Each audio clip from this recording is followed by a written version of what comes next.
अस्सलामुअलैकुम दोस्तों, खुश आमदीद। क्रिकेट गुरु टीवी पर एशिया कप 2025 का जोशो खरोश अपने अरूज पर है और सब टीमों की परफॉर्मेंस ने इस टूर्नामेंट को मज़ीद दिलचस्प बना दिया है। ख़ास तौर पर इंडिया और ओमान के दरमियान हालिया मैच ने सबकी सोच बदल कर रख दी है। जहां लोग समझ रहे थे कि ये एक यक तरफा मुकाबला होगा, वहीं ओमान की टीम ने अपनी शानदार बैटिंग से ये आज साबित कर दिया कि क्रिकेट में कुछ भी मुमकिन है। और सबसे बढ़कर ये कि इंडिया नाकाबिले शिकस्त नहीं है। जी हां, इंडिया को हराया जा सकता है। ये खबर यकीनन पाकिस्तान, श्रीलंका और बांग्लादेश के शायकीन के लिए किसी खुशखबरी से कम नहीं है। तो नाजरीन, पॉइंट्स टेबल की मौजूदा सूरत हाल आपके साथ शेयर करते हैं। सबसे पहले पॉइंट्स टेबल पर नजर डालते हैं ताकि साफ समझ सकें कि कौन सी टीमें आगे बढ़ चुकी हैं और कौन सी टीमें इवेंट से बाहर हो गई हैं। ग्रुप बी की सूरत हाल सबसे वाज़ा है। हांगकांग ने 3 मैचेस खेले लेकिन तीनों में शिकस्त हुई। उनका नेट रन रेट मनफी 2.1 है और 0 पॉइंट्स के साथ वो इवेंट से बाहर हो चुके हैं। उसके बाद अफगानिस्तान ने 3 मैचेस में से सिर्फ 1 जीता है और 2 मैच हार गए। उनका नेट रन रेट 1.2 प्लस जरूर है लेकिन सिर्फ 2 पॉइंट्स के साथ वो भी टूर्नामेंट से बाहर हो गए हैं। यानी कि ग्रुप बी की 2 टीमें हांगकांग और अफगानिस्तान आप मजीद मुकाबलों में नजर नहीं आएंगे। तो दोस्तों, अब बात करते हैं उन टीमों की जो आगे बढ़ने में कामयाब रही। नंबर 1 पर है बांग्लादेश की टीम। बांग्लादेश ने 3 मैचेस खेले, 2 जीते और 1 हारा। 4 पॉइंट्स के साथ उन्होंने सुपर 4 में अपनी जगह पक्की कर ली है। उनका नेट रन रेट 0.27 माइनस है लेकिन पॉइंट्स की बुनियाद पर वो क्वालिफाई कर गए हैं। उसके बाद नंबर 2 पर श्रीलंका की टीम मौजूद है। श्रीलंका इस वक्त सबसे टॉप पर है।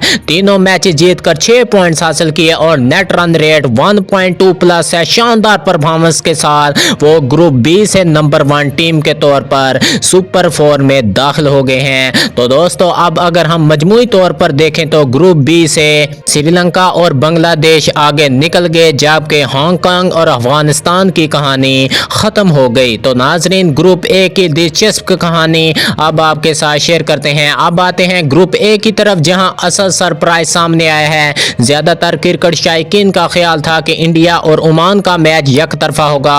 लोग कह रहे थे कि इंडिया ओमान को 40 या 50 रन पर आउट कर देगा और खुद बआसानी 250 या 300 रन बना लेगा। इंडियन टीम का ऐसा राब उठाया जा रहा था जैसे वो हर हाल में जीतने वाली है और ये भी कहा जा रहा था कि अगर इंडिया अपनी बी टीम या यहाँ तक के सी टीम भी खिलाए तो वो भी एशिया कप जीत सकती है। लेकिन मैदान में इस तस्वीर बिल्कुल मुख्तलिफ थी। ओमान के खिलाड़ियों ने न सिर्फ इंडियन बॉलर्स को जबरदस्त टफ टाइम दिया बल्कि यह आज साबित किया कि अगर हिकमत अमली और हौसला हो तो दुनिया की बड़ी सी बड़ी टीम को भी दबाव में लाया जा सकता है। दोस्तों, मैच के आगाज में भी ओमान ने ईरान हैरान कर दिया।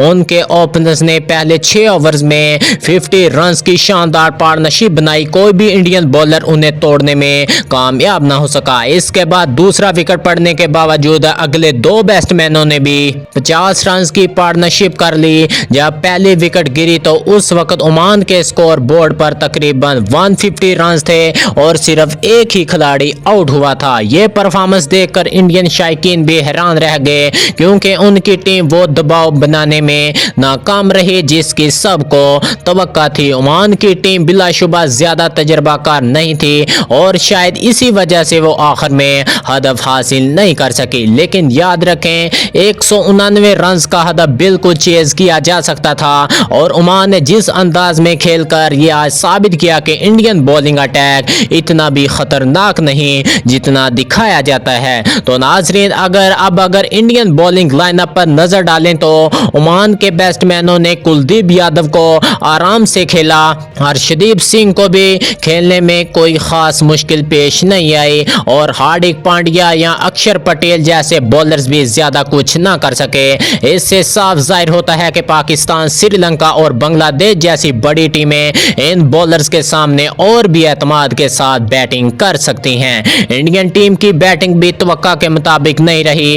वो बड़ा टोटल देने में नाकाम रहे और उनका वो खौफ जो दूसरे ममालिक पर तारी किया जा रहा था वो भी टूट गया। अब सबको यकीन हो गया कि इंडिया को भी हराया जा सकता है। दोस्तों, पाकिस्तानी टीम के लिए ये खबर बहुत हौसला अफजा है। अरसे से ये कहा जा रहा था कि पाकिस्तान इंडिया को हरा भी नहीं सकता। इंडियन टीम के बारे में दावा किया जा रहा था कि इनके पास दुनिया की बेहतरीन बैटिंग और बॉलिंग है, लेकिन ओमान ने इन सब बातों को झुटका दिया। तो नाजरीन, आपको बताते चलें कि पाकिस्तानी ओपनर्स और मिडिल ऑर्डर बैट्समैनों को अब ये समझना होगा कि अगर ओमान जैसी in experience team Indian bowler को इस तरह खेल सकती है तो पाकिस्तान जैसे तजर्बाकार बैट्समैन क्यों नहीं खेल सकते। ये यकीनन फखर जमान, साम अयूब, साहिबजादा फरहान, हसन नवाज और आगा सलमान जैसे खिलाड़ियों के लिए एक सबक है कि विकेट पर टिके रहने और स्ट्राइक रोटेट करने से बड़े बॉलर्स भी दबाव में आ जाते हैं। तो चलिए अब आपको सुपर 4 का मुकम्मल शेड्यूल बताते हैं जो ऑफिशियली जारी हो चुका है। 20 सितंबर श्रीलंका बामुकाबला बांग्लादेश के दरमियान को मैच खेला जाएगा। उसके बाद 21 सितंबर को पाकिस्तान बामुकाबला इंडिया, ये सबसे बड़ा टाकरा होगा। उसके बाद 23 सितंबर को पाकिस्तान बामुकाबला श्रीलंका। उसके बाद 24 सितंबर को इंडिया और बांग्लादेश के दरमियान मैच खेला जाएगा। उसके बाद 25 सितंबर को पाकिस्तान और बांग्लादेश के दरमियान मैच खेला जाएगा। उसके बाद 26 सितंबर को इंडिया और श्रीलंका के दरमियान मैच खेला जाएगा। हर टीम 3-3 मैचेस खेलेगी और खास तौर पर पाकिस्तान के 3 अहम मुकाबले होंगे। पहला इंडिया के खिलाफ होगा, दूसरा श्रीलंका के खिलाफ होगा, जबकि तीसरा और आखिरी मैच बांग्लादेश के खिलाफ खेला जाएगा। तो नाजरीन, अगर ओमान की बैटिंग कारकर्दगी पर बात करें तो वो तारीफ के लायक हैं। जतिंदर सिंह ने 33 गेंदों पर 32 रन बनाए। कलीम ने 46 गेंदों पर 64 रन की शानदार ताबड़तोड़ इनिंग्स खेली, जिसमें 7 चौके शामिल थे और उनका स्ट्राइक रेट 140 रहा। हमजा ने तो आज कमाल ही कर दिया, सिर्फ 30 गेंदों पर 60 रन जड़ दिए, 5 चौके और 2 बुलंदोबाला छक्के लगाकर उनका स्ट्राइक रेट 170 से भी ज्यादा था। तो नाजरीन, ऐसी बैटिंग देखकर तो कहा जा सकता है कि ओमान की टीम ने इंडिया को वाकई हिला कर रख दिया। पाकिस्तानी खिलाड़ियों को इनसे सबक लेना चाहिए कि किस तरह बड़े बॉलर्स के खिलाफ हौसले और प्लानिंग के साथ खेला जा सकता है। तो दोस्तों, ये था आज का मुकम्मल अपडेट। एशिया कप 2025 में सूरत हाल इंतहाई दिलचस्प हो गई है। इंडिया की नाकाबिले शिकस्त होने की कहानी टूट गई है। ओमान ने सबको दिखा दिया कि क्रिकेट में कुछ भी मुमकिन है। अब देखना यह है कि पाकिस्तान किस तरह इस मौके से फायदा उठाता है। क्या पाकिस्तान इंडिया के खिलाफ अपनी हिकमत अमली कामयाब करके सुपर 4 में कामयाबी हासिल करेगा या आने वाले वक्त बताएगा। कि लेकिन एक बात यकीनी है कि मुकाबले अब मजीद सनसनीखेज होते जा रहे हैं। तो दोस्तों, इसके बारे में आपकी क्या राय है? क्या पाकिस्तान इंडिया को हरा सकता है या नहीं? अपनी राय नीचे कमेंट्स में लाजमी शेयर कीजिएगा। दोस्तों, अगर हम ओमान की परफॉर्मेंस को गहराई में देखें तो ये मैच सिर्फ स्कोर कार्ड की कहानी नहीं है, बल्कि ये इस टीम के हौसले और जज्बे का सबूत है। क्रिकेट में अक्सर कहा जाता है कि छोटी टीमों के पास खोने के लिए कुछ नहीं होता, और यही बात ओमान पर सादक आती है। वो मैदान में उतरे थे एक बड़े चैलेंज के साथ, लेकिन उन्होंने खौफजदा होने के बजाय पुरएतमाद क्रिकेट खेली। उनके ओपनर्स ने इंडियन बॉलर्स के खिलाफ बिल्कुल वैसा रवैया इख्तियार किया जैसा एक बड़ी टीम के ओपनर्स इख्तियार करते हैं। छक्के चौके शायद कम लगे, लेकिन सिंगल डबल निकालकर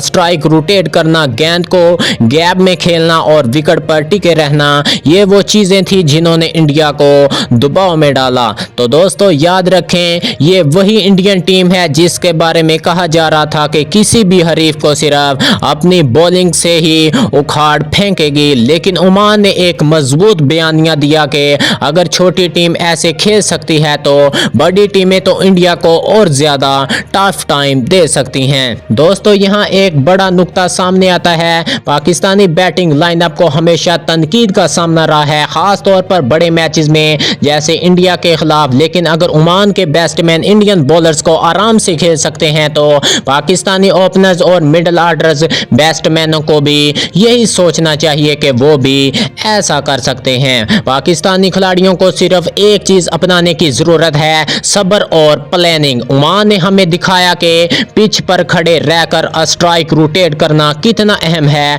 अगर पाकिस्तानी बैट्समैन जल्दबाजी ना करें, विकेट पर टिके रहें और रन्स बनाते रहें, तो इंडियन बॉलर्स खुद ही दबाव में आ जाएगी। फखर जमान और साम अयूब जैसे ओपनर्स के लिए ये एक जबरदस्त मौका है कि वो अपनी सलाहियतों को आज साबित करें। इसी तरह आगा सलमान और मोहम्मद रिजवान जैसे बैट्समैनों को भी चाहिए कि जिम्मेदारी के साथ प्लानिंग और बैटिंग करें, क्योंकि अब सब जान चुके हैं कि इंडिया की बॉलिंग को संभालना नामुमकिन नहीं है। तो दोस्तों, आपको बताते चलें कि अगर इंडिया की बैटिंग पर गौर किया जाए तो उनकी भी कई खामियां खुलकर सामने आ गई हैं। ओमान जैसे निस्बतन कमजोर बॉलिंग अटैक के खिलाफ इंडियन टीम वो बड़ा टोटल बनाने में नाकाम रही जिसकी सब तवक्का कर रहे थे। ये एक वीक अप कॉल है इंडियन टीम के लिए, क्योंकि जब वो श्रीलंका, पाकिस्तान या बांग्लादेश जैसी टीमों के खिलाफ मैदान में उतरेंगी तो उन्हें और ज्यादा मुश्किलात का सामना करना पड़ सकता है। एशिया कप हमेशा से शायकीन के लिए एक जज्बाती इवेंट रहा है। पाकिस्तान और इंडिया के मैचेस तो वैसे ही दिलों की धड़कन बढ़ा देते हैं, लेकिन इस बार ओमान ने शायकीन को यह खुशखबरी दी है कि मुकाबले यकतरफा नहीं होंगे। चाहे आप पाकिस्तानी हो, श्रीलंकन हो या बांग्लादेशी हो, सबको उम्मीद मिल गई कि ये इंडिया को हराना मुमकिन नहीं है। आपको बताते चलें कि इंडिया को हराना हर हाल में मुमकिन है।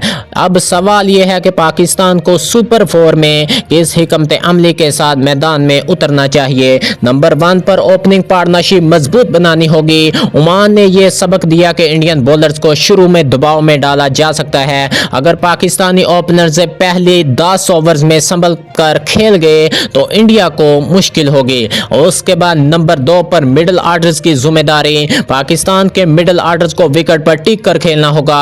छोटी छोटी पार्टनरशिप्स में मैच का रुख मोड़ सकते हैं। उसके बाद नंबर 3 पर बॉलिंग में तनोव। पाकिस्तान के पास शाहीन शाह अफरीदी, हारिस रऊफ, इब्रार अहमद और साम अयूब जैसे खतरनाक बॉलर्स मौजूद हैं। अगर वो दुरुस्त लाइन और लेंथ पर बॉलिंग करें तो इंडियन बैटिंग लाइनअप दबाव में आ सकती है। उसके बाद नंबर 4 पर फील्डिंग पर फोकस करना होगा। ओमान ने अपनी बैटिंग से सबको हैरान किया, लेकिन अगर उनके फील्डर्स थोड़े ज्यादा शार्प होते तो शायद मैच जीत जाते। पाकिस्तान को इस पहलुओं पर ज्यादा ध्यान देना होगा। तो दोस्तों, अब जरा सुपर 4 के मैचेस पर गौर करते हैं। 21 सितंबर पाकिस्तान बामुकाबला इंडिया, ये सबसे बड़ा टाकरा होगा। ये सबसे बड़ा मैच होगा जिसे दुनिया भर के शायकीन देखने के लिए बेचैन हैं। ये मैच सिर्फ पॉइंट्स के लिए नहीं बल्कि इज्जत और वकार का भी है। ओमान की परफॉर्मेंस ने पाकिस्तान को ये एतमाद दिया कि वो इंडिया को हरा सकते हैं। उसके बाद 23 सितंबर पाकिस्तान बामुकाबला श्रीलंका इस वक्त बेहतरीन फॉर्म में है। तीनों मैचेस जीतने के बाद वो एक मुश्किल हरीफ होंगे, लेकिन पाकिस्तान अगर बॉलिंग से दबाव डाले तो मैच जीतने के इम्कानात रोशन हैं। उसके बाद 25 सितंबर पाकिस्तान बामुकाबला बांग्लादेश हमेशा से सरप्राइज देने वाली टीम रही है। उनके पास शकीब उल हसन जैसे तजर्बाकार ऑलराउंडर्स और नौजवान बैट्समैन हैं जो किसी भी वक्त मैच का पासा पलट सकते हैं। पाकिस्तान को इन्हें हल्का नहीं लेना चाहिए। तो दोस्तों, यही क्रिकेट की असल खूबसूरती है।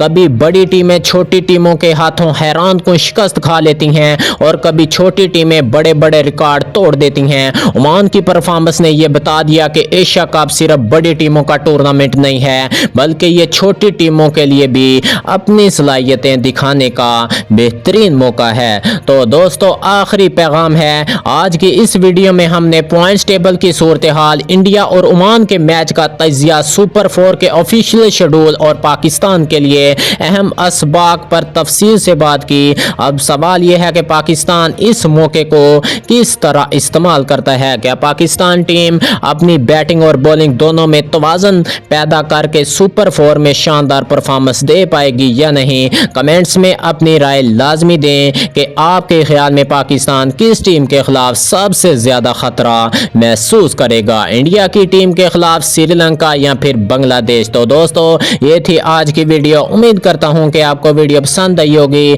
अगर वीडियो पसंद आई हो तो वीडियो को लाइक कीजिएगा, चैनल पर अगर आप न्यू हैं चैनल को भी सब्सक्राइब कर दीजिएगा और साथ लगे बेल आइकन को भी दबा दीजिएगा ताकि क्रिकेट के हवाले से हर नई खबर और तजिया आपको देखने को सबसे पहले मिलता रहे।